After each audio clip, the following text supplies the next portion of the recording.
Hello everyone, this is Henry of the Smart RN channel. In today's video, we are going to look at ventricular tachycardia. Now, ventricular tachycardia is defined as 3 or more premature ventricular contractions occurring in a row. In our previous video, we looked at premature ventricular contractions or PVCs. So be sure to view that video. Ventricular tachycardia occurs at a rate of more than 150 beats per minute, and it is caused by very wide and fast electrical impulses originating in the ventricles. Ventricular tachycardia is life-threatening. Why? This is because it reduces cardiac output.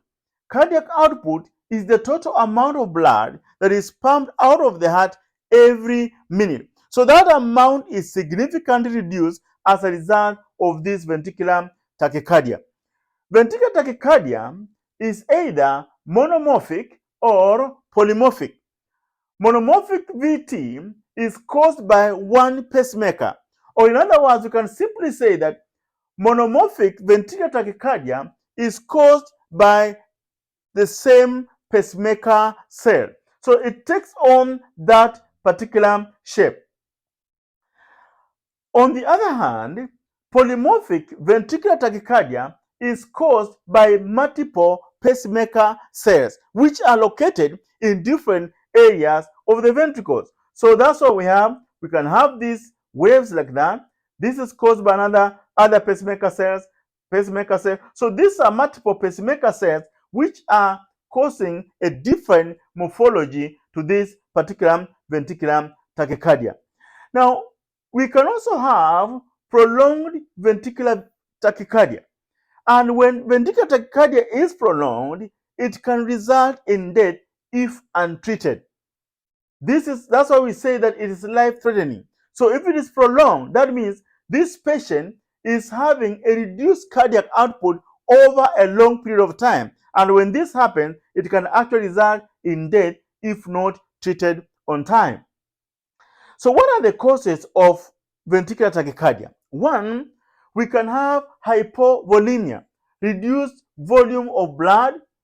We can also have acidosis, increased acidic environment within the body, hypoglycemia, elevated blood sugar levels, myocardial infarction. This is the death of cardiac cells as a result of reduced perfusion. We also have cardiac tamponade, can cause ventricular tachycardia, pulmonary emboli.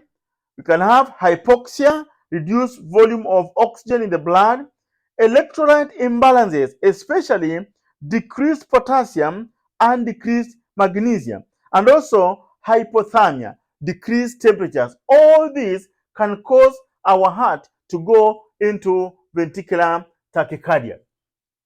Now, we have two forms of ventricular tachycardia. We have ventricular tachycardia with a pulse and pulseless ventricular tachycardia. In ventricular tachycardia with a pulse, the patient maintains a blood pressure.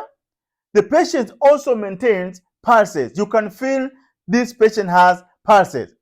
Now, this patient with ventricular tachycardia with a pulse can have symptoms or can be without symptoms.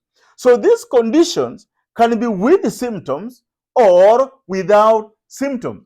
But the most important thing is that this patient maintains a pulse. You can feel the pulses in this particular patient. So what is the treatment for this particular ventricular tachycardia with a pulse? For example, we have vagal maneuvers. Vagal maneuvers, for example, you bear down as if you are having a bowel movement.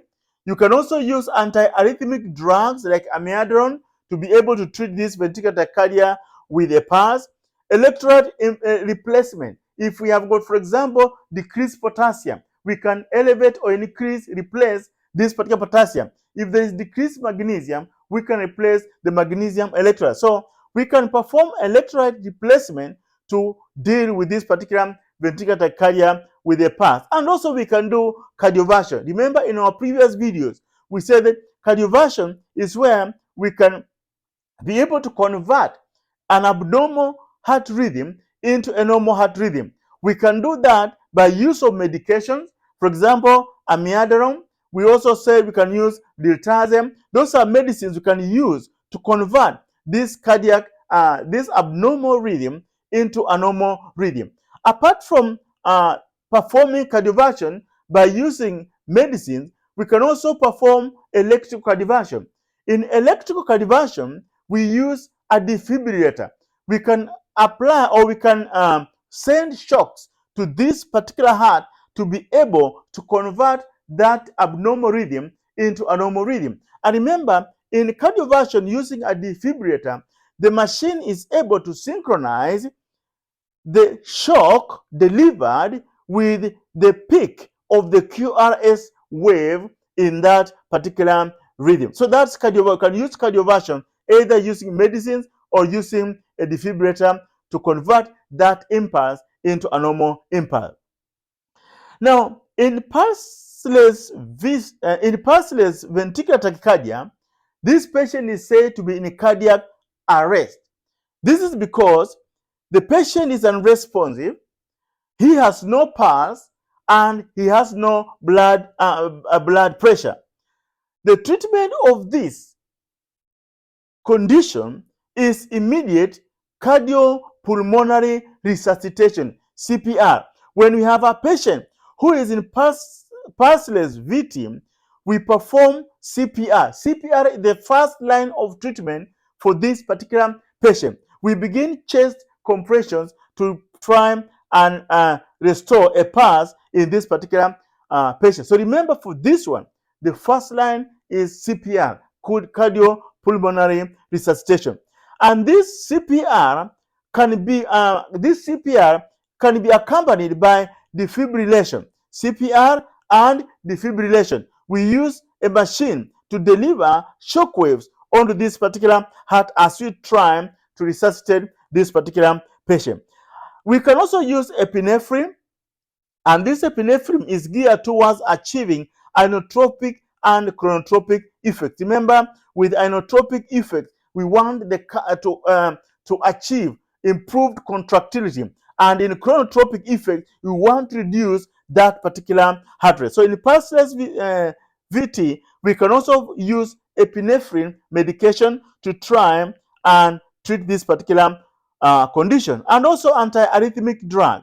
Antiarrhythmic drugs, and especially amiodarone, can be used to convert or to be able to treat this particular patient. But remember, in pulseless VT or ventricular tachycardia, the patient is cardiac arrest. He's unresponsive, there's no blood pressure, and there's no pulse. First line of treatment is CPR together with this other medication. So what are the nursing interventions? As a nurse, what are you supposed to do when you are dealing or when you have this particular patient with ventricular tachycardia? Number one, stay with this particular patient. All the time, this is the time you have to stay with your patient. Remember, we said this dysrhythmia is life-threatening. So you have to stay with this patient. And while you are staying with this patient, you are performing assessment. We are having frequent vital signs. We are trying to check of blood pressure, especially if the patient is in VT with their pulse. We are checking the blood pressure. We are looking at their pulses. We are assessing their level of consciousness, which can change at any particular time. So we are performing frequent assessment. Obtain a 12 EKG lead of this particular patient. Obtain a 12 lead EKG. Ensure that this patient has a patent IV. Ensure he has a working intravenous access, so that we can be able to use to deliver medication if need be. Administer any medication which have been ordered by the providers. Prepare for cardioversion. Remember, we talked about cardioversion with medicines and also with a defibrillator. So prepare for cardioversion, because you can be able to perform cardioversion on this patient at any time. And if this patient is in pulseless VT, as a nurse, activate the medical emergency or the code blue.